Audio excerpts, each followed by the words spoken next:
காலு கோரி ரெண்டு பேருக்கும் ரெண்டு அழகான ஆம்பளை குழந்தைங்க இருந்தாங்க. ரெண்டு பேருமே ரொம்பவே அம்மாவோட செல்ல பிள்ளைங்களா இருந்ததால எப்பயுமே கோரி அவங்கள பாத்துக்கிட்டு எந்த வேலைக்கும் போகாம உணவு தேடி போகாமலும் இருந்தா. எப்பயும் காலு மட்டும்தான் குழந்தைங்களுக்கு தேவையான உணவுப் பொருட்களை எடுத்துட்டு வந்து கொடுத்துட்டு இருந்தான். ஒரு நாள் காலு ரெண்டு ஆப்பிள் பழங்களை எடுத்துட்டு வந்து அத குழந்தைங்க கிட்ட கொடுத்தான். அப்பா, எனக்கு இந்த ஆப்பிள் பழம் வேணாம். இப்போ கேரட் சாப்பிடணும் போல இருக்கு. எனக்கு கேரட் தான்ப்பா வேணும். இல்ல தங்கம், இன்னைக்கு மட்டும் இந்த ஆப்பிள சாப்பிடு. நான் நாளைக்கு உனக்காக கேரட் எடுத்து வந்து தரேன். முடியவே முடியாது. சாப்பிட்டா கேரட் சாப்பிடுறேன், அப்படி இல்லையா இல்லனா நான் பட்னியாவே இருந்துக்கிறேன். ஆமாப்பா, எனக்கும் கேரட் தான் வேணும். இந்த இனிப்பான ஆப்பிள சாப்பிட்டு சாப்பிட்டு ரொம்பவே போர் அடிச்சிட்டு. கேரட் சாப்பிட்டா நல்லா இருக்கும். நீங்க போய் உடனே கேரட் எடுத்துட்டு வாங்க. என்ன காலேஜி பாத்துட்டே நிக்கிறீங்க? குழந்தைங்க இவ்வளவுக்கு கேக்குறாங்க. போய் அந்த கேரட்டை எடுத்துட்டு வந்தாதான் என்னப்போ? ஆறு கோரி, புரிஞ்சுக்காம பேசாத. கேரட் எடுக்கணும்னா அந்த விவசாயியோட தோட்டத்துக்கு தான் போகணும். இந்த நேரத்துக்கு விவசாயி எங்க காவலுக்கு இருப்பாரு. எப்படி நான் கேரட் எடுக்க முடியும்? என்ன பண்ணுவீங்களோ தெரியாது. குழந்தைங்க ஆசைப்பட்டுட்டாங்க, அதனால கண்டிப்பா நீங்க போயிட்டு கேரட்டை எடுத்துட்டு வந்தே ஆகணும் அப்படின்னு கோரி ரொம்ப கடுமையா பேசினதுனால காலுஜி அங்கிருந்து கேரட் தேடி விவசாயியோட தோட்டத்துக்கு வந்துச்சு. விவசாயி தோட்டத்துல காவலுக்கு இருந்ததால பாவம் ரொம்ப நேரமா காலு அந்த மரத்துக்கு பின்னாடியே ஒளிஞ்சிட்டு இருந்தான்.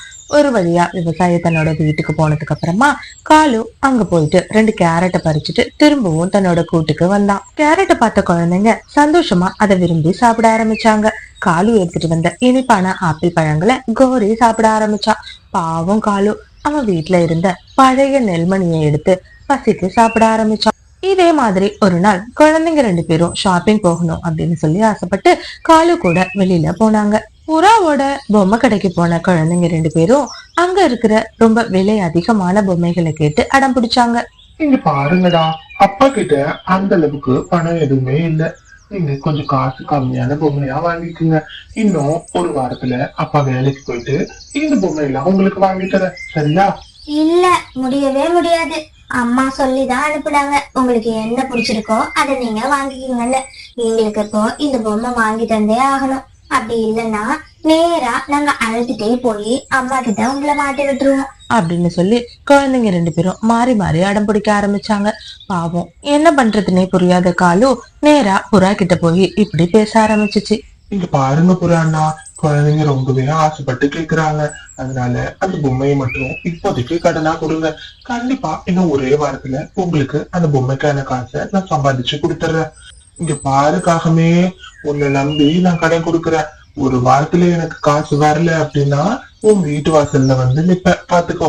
இல்லன்னா நீங்க என்ன நம்பி கொடுக்கலாம். கண்டிப்பா நான் ஒரே வாரத்துல உங்களோட காசை திருப்பி கொடுத்துட்றேன் அப்படின்னு சொன்னதும் உடனே புறாவும் குழந்தைங்க ஆசைப்பட்ட எல்லா பொம்மையையும் கொடுத்துச்சு. இத பார்த்துட்டு குழந்தைங்களும் ரொம்பவே சந்தோஷப்பட்டாங்க.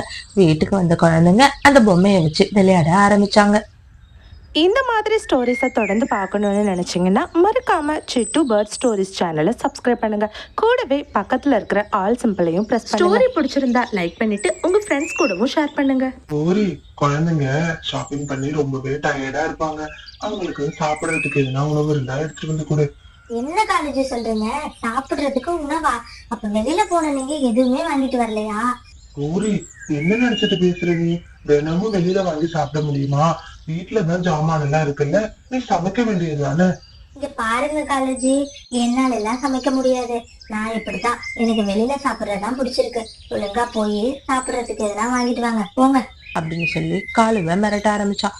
பாவம் காலு கையில காசும் இல்லாம என்ன பண்றதுன்னு தெரியாத காலு நேரா பக்கத்துல இருக்க மீனுவோட வீட்டுக்கு வந்தான். மீனும், குழந்தைங்களை கூப்பிட்டுட்டு வெளியில போயிட்டு இப்பதான் வந்தேன். அதனால எந்த ஒரு உணவுமே சமைக்கல. இதெல்லாம் சாப்பிடறதுக்கு உணவுப் பொருட்கள் இருந்தா கொஞ்சம் கூட.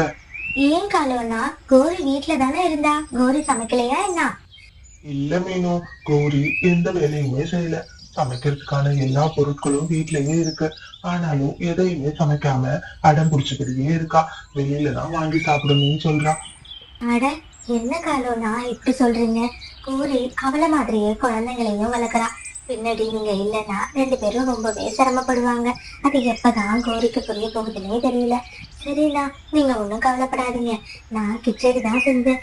சாப்பிட்டது போக மீதம் இருக்கு, அதை எடுத்துட்டு வந்து தரேன், நீங்க குழந்தைங்களுக்கு கொடுங்க அப்படின்னு சொல்லி மீனு தாங்கிட்ட இருக்கிற கிச்சடியை எடுத்துட்டு வந்து காலு கிட்ட கொடுத்தா. உடனே காலு அதை வேகமா எடுத்துட்டு போய் தான் வீட்டுல இருக்கிற குழந்தைங்களுக்கு கொடுத்துச்சு. கிச்சடிய காலுவை விட்டுட்டு மத்த 3 பேரும் நிறந்து சாப்பிட்டுட்டு காலுவுக்கு ஒரு துளி கூட வைக்காம படுத்துட்டாங்க.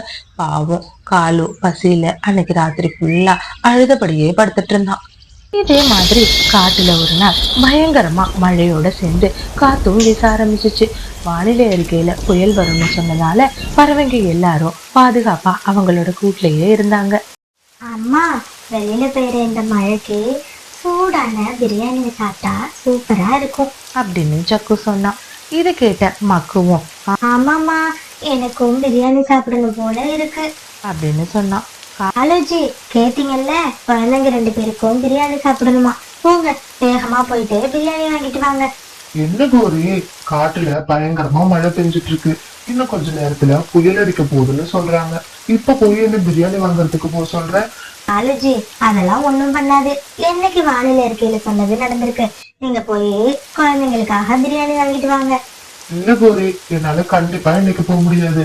அப்படி போனா அது என்னோட உயிருக்கு கூட ஆபத்தா முடியலாம்.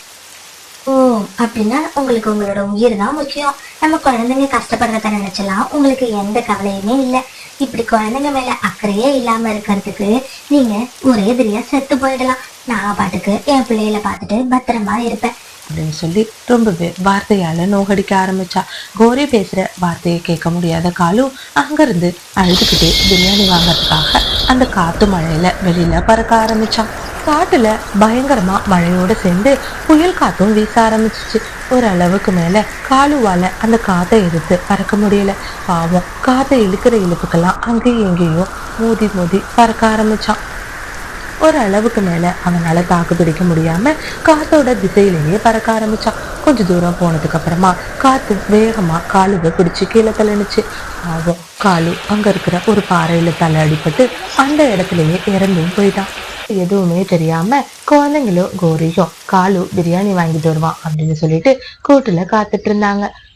இந்த மாதிரி ஸ்டோரிஸை தொடர்ந்து பார்க்கணுன்னு நினச்சிங்கன்னா மறக்காமல் சிட்டு பேர்ட் ஸ்டோரிஸ் சேனலை சப்ஸ்கிரைப் பண்ணுங்கள். கூடவே பக்கத்தில் இருக்கிற ஆல் சிம்பிளையும் ப்ரெஸ் பண்ணுங்க. ஸ்டோரி பிடிச்சிருந்தா லைக் பண்ணிவிட்டு உங்கள் ஃப்ரெண்ட்ஸ் கூடவும் ஷேர் பண்ணுங்கள். மறுநாள் காலையில பொழுதும் விடுஞ்சிச்சு.